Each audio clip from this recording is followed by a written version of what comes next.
پاکستان میں روزانہ آپ مختلف قسم کی گاڑیاں دیکھتے ہیں۔ مختلف گاڑیوں کی نمبر پلیٹس بھی مختلف ہوتی ہیں۔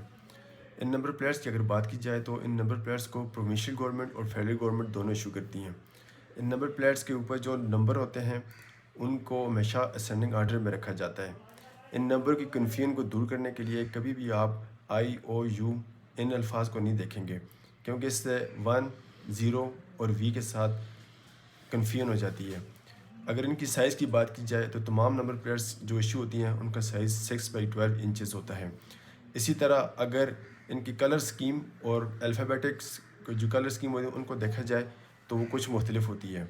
سب سے پہلے آپ جو ڈومیسٹک کارز ہوں گی ان کی نمبر پلیٹس وائٹ ہوں گی اور اس کے اوپر بلیک الفابیٹ ہوں گے، یعنی جس نمبر پلیٹ جو بھی نمبر پلیٹ آپ دیکھیں گے وہ سفید ہوگی یا اس کے اوپر کالے حروف ہوں گے تو وہ پرائیویٹ گاڑی ہوگی جسے آپ گھر کے لیے استعمال کرتے ہیں۔ اسی طرح سبز نمبر پلیٹ ہوگی، اس کے اوپر وائٹ الفابیٹ ہوں گے، وہ گورنمنٹ کی گاڑی ہوگی۔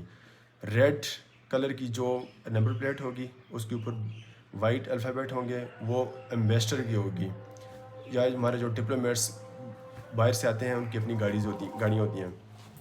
اس کے ساتھ جو بلیک کلر کی نمبر پلیٹ ہوگی اس کے اوپر وائٹ الفابیٹ ہوں گے اور اپورڈ ایرو کا نشان ہوگا، وہ آرم فورسز کی گاڑی ہوتی ہیں۔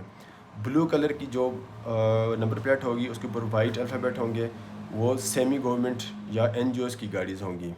پبلک ٹرانسپورٹ جو ہوگی اس پہ ہمیشہ جو پیلے رنگ کی نمبر پلیٹ ہوگی اور اس کے اوپر بلیک کلر کے الفابیٹ ہوں گے۔